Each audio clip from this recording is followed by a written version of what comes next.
Welcome back to the Growing Band Director Podcast. This is episode number 381, presented by Excelsior Music Publishing and Premier Music Teaching Aids.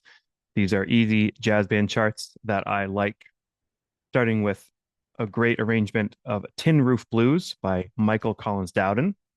This is a tune from the 1923, this is a tune from 1923, originally done by the New Orleans Rhythm Kings, made famous by amazing performers just such as Jelly Roll Morton, King Oliver, Sidney Bechet, and most notably Louis Armstrong, much later though, 1955. So kids get to hear great recordings of this. It has a great two feel and four field, noticeable counterpoint as in New Orleans music would tend to have, which puts all the sections together in a lot of ways. Sax soli, which is beautiful. The solo section is actually quite short. There's just 4 bars for 3 of the horn sections, for little short solos there, which can always be edited if you wish. And at the end, the head is full band and harmony, which again, if you wanted them all to learn the melody, you could also make the very end unison if you wanted to, but this arrangement has it in harmony. So enjoy. Here's Mike Collins Dowden chart on Tin Roof Blues.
Our next chart is another New Orleans jazz chart. This one is done by Rick Hirsch. It's called Beantown Blues Parade. Fantastic piece of music here. Probably the simplest New Orleans second line chart, at least that I've heard of. Done it with a couple different bands and been very productive. Lots of fun for young kids, also some fun for older kids as well. This is part of the Red series with Alfred. Hope you enjoy it. Here's Beantown Blues Parade.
Our third chart is Georgia on My Mind, arranged by Michael Sweeney. Again, Georgia on My Mind, great jazz standard, not only Ray Charles, but many others as well.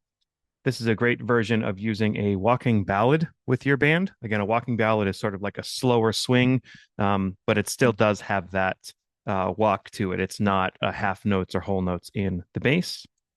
It has a lot of great articulation work in it. Dot, do, dot, da, things like that, where the full band has to articulate together in the horn section. That's a really great thing about this chart. There are short solos. The trumpet starts at the melody the first time with the written melody as a solo. Then later on in the solo section, it goes to alto and then trombone. And these have written out solos, which basically are versions of the melody, which would be my suggestion as well. Kids are welcome to improvise off of that, but learning the melody first for their solo would be great. So again, this is like a 3-minute chart, very great sort of grade 1.5 ballad for your band. Enjoy it. Here's Georgia on My Mind, Michael Sweeney.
Legend has it that the next chart, Sermonette by Terry White, arranged by Terry White, actually went to the publisher and didn't need to be changed at all. Typically, if a arranger sends something, it then needs to be edited through. Well, Terry did such a good job on this one that Alfred just took it as it is. This is a newer chart of Terry's. If you don't know Terry, check out a lot of his music. Again, this is Sermonette. It was originally written by Cannonball Adderley, but actually released for the first time by his brother Nat in 1956. Also covered by some of the greatest ever. I mean, Benny Green, Milt Jackson, Quincy Jones, and so on and so forth. Something that's new about this chart, well, not new, but a lot of times it's nice to have a chart that just is a straight ahead swinger and doesn't have any solos. There is not a solo section. There's nothing that is a solo for anybody. So if you're looking for a chart like that, this might be it. There's a couple other charts like that, but this one is one of them. Those are hard to find. And there's also a great short a cappella section near the end as well. This has that gospel sound, given the chord changes that it has. So enjoy the Cannonball tune Sermonette, arranged by Terry White.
I'll say this, one of my favorite writers ever is Michael Collins Dowden for Young Jazz Band. If you check out his stuff from Jalen Publishing, there's so many amazing things. We've already listened to Tin Roof Blues. We're also going to listen to another one later, but this one is St. James Infirmary. Again, a classic grade 1.5, recorded, made famous, sung and played by, of course, Louis Armstrong. So this does have a short little trumpet solo in it. To be honest, it only goes up to, I believe, written E for trumpet. So you need to have somebody who can do that. But beyond that, such a musical piece. This could be used as an opener, could also probably be used as a ballad. Has a short halftime ballad at the beginning and the end, as the tune would have it. But after the tune is done once, and then it goes into a double time with a short solo section that you can open up for as many people as you want. This would include basically blues scale is what's written there. So there are some chord changes which you could get to as well. But what the publisher provides is the blues scale. This is in D minor.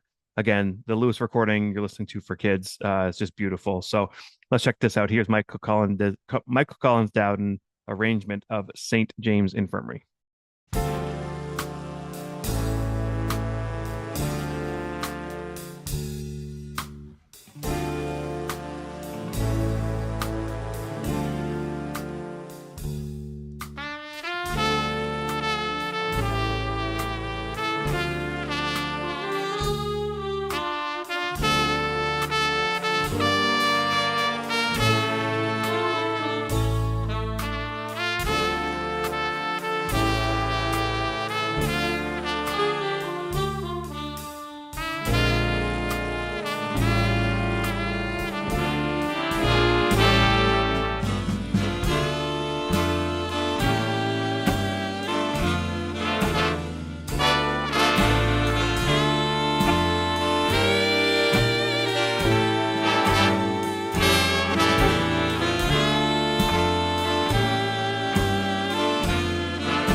Okay, so what is cool about Dark Forest? This is Dark Forest by Rick Hirsch. Rick wrote this for a friend who teaches at a school. I'm blanking on the name. And this school is known for being a very dark school. Like there's not a lot of natural light. I believe it's Forest Hill School or something like that. I apologize for those people. Anyways, so he wrote this. It's sort of like a creepy little song, and it's not swing at all. It's sort of straight eighth note. Reminds me of cartoon music. Reminds me of some of the music of Gordon Goodwin. Reminds me of programmatic music, but for jazz band. So again, this is a very simple chart. Kids are allowed to actually ask to at the beginning make a lot of sound effects to make it sound creepy. There's some distortion in the guitar. What I love about this is the technical demands are extremely simple, but it's a different kind of piece. Could be used as a middle piece, probably a first piece, and could be used as a closer piece if you're doing a set of three. I also really like the articulation use on it. There's a lot of very short and actually half steps within that as well. So again, this is just a different kind of chart, which I enjoy very much. So that's what this episode is about, right? Like charts I like right now. So here's Dark Forest, Rick Hirsch.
Hey, band directors, let's talk about everyone's favorite part of teaching beginners, reminding them about their hand position over and over and over again. If repeating the same correction forever is your idea of a great time, feel free to skip this ad. But if you'd like students to actually remember their hand position, just remember that the thumb gummy exists.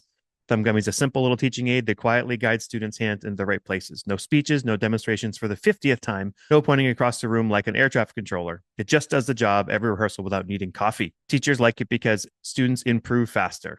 Students like it because it feels comfortable, and you'll appreciate watching players become more independent when they start fixing their own hand position before you even open your mouth. It's great for beginners, for returning players, and honestly for anyone who benefits from a little extra reinforcement. It installs in seconds, fits trumpets and trombones, and the clarinet model even fits the oboe. So more of your students get the support they need from day one. Check it out at thumbgummy.com because you already have enough things to fix. I am personally very thankful for Matt and Joe and the entire team at Kaiser Productions. They are honored to sponsor the Growing Band Director podcast, and I'm honored to have them as one of our sponsors. They publish the great names such as Ludwig Masters and Southern Music, as well as Calmus, and they're proud to announce their phenomenal 2026 lineup of band releases, and they're now available. Whether you're looking for concert, contest, marches, or programmatic pieces, they have outstanding music for bands at all levels by composers that you know the names of, including James Barnes, Eric Branchfield, Sarah Sigler, Gene Milford, and many, many more. Whether you're looking for timeless classics, fresh works, or your next contest piece, look no further than Kaiser Productions at kaiserproductions.com. That's KEISER Productions.com. Sponsorship for today's podcast is provided in part by Austin Custom Brass.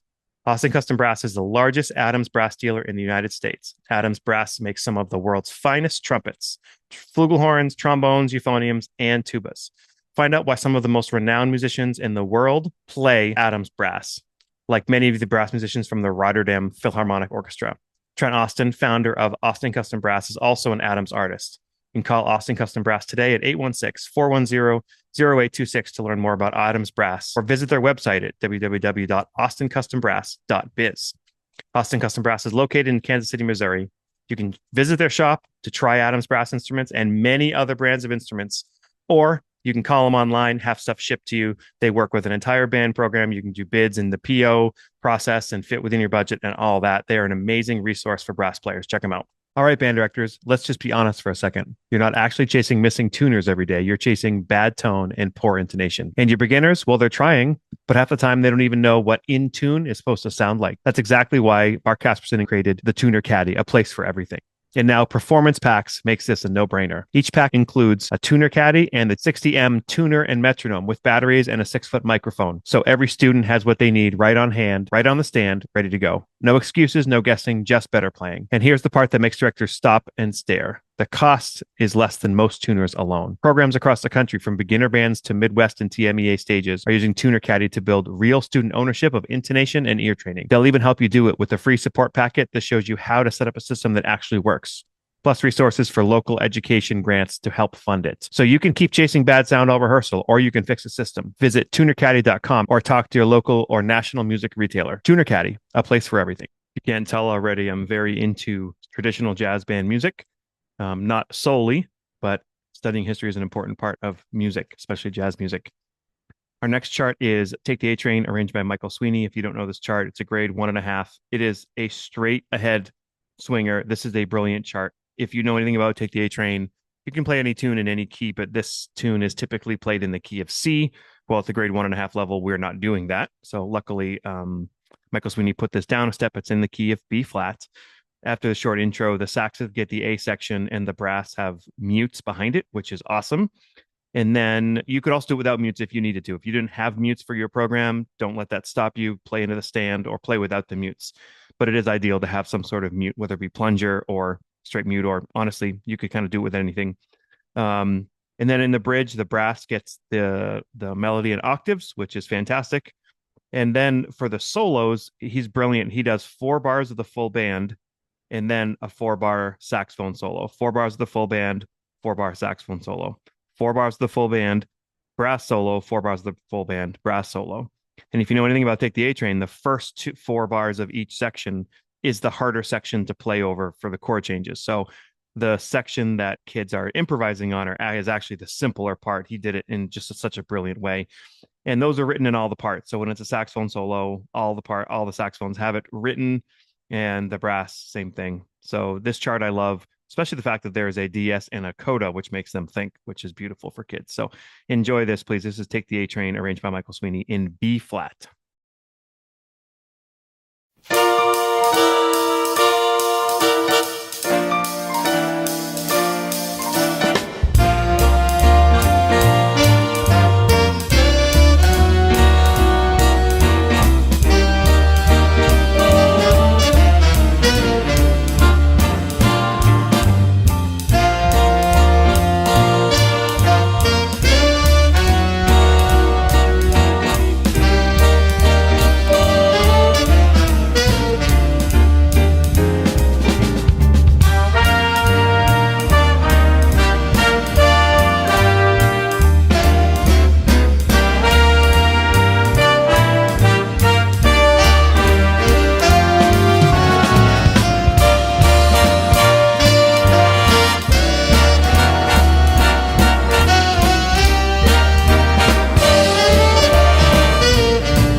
Thanks again for listening. The last chart on this episode is going to be St. Louis Blues, arranged by Michael Collins Dowden. To be honest, this is more of a 2.5, not quite a 3.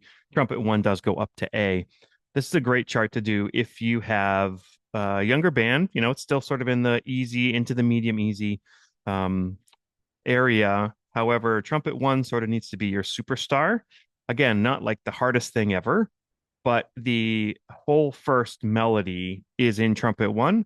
Again, similar to St. Louis Blues, there's a slow introduction, and then it goes into the tune, which is an F blues. The melody is passed around through all the sections, and the solo section is all just straight ahead F blues.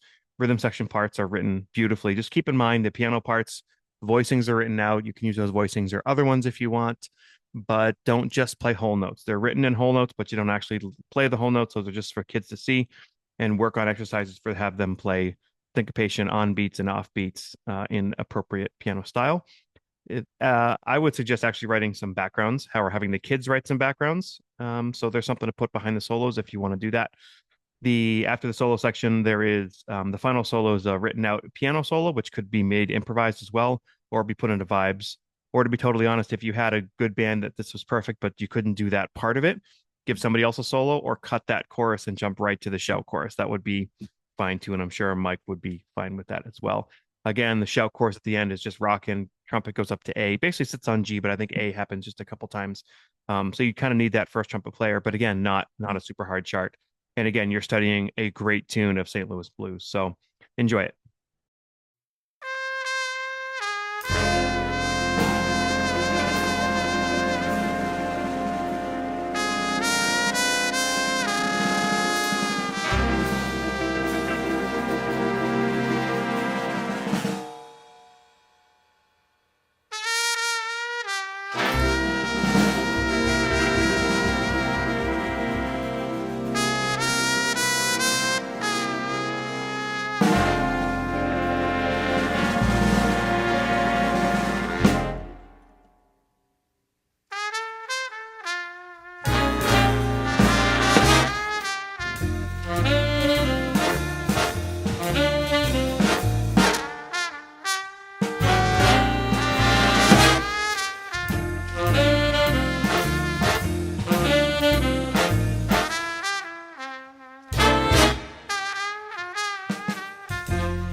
We sincerely appreciate you taking your valuable time and listening to the Growing Band Director podcast. Your students are very lucky to have a band director like you.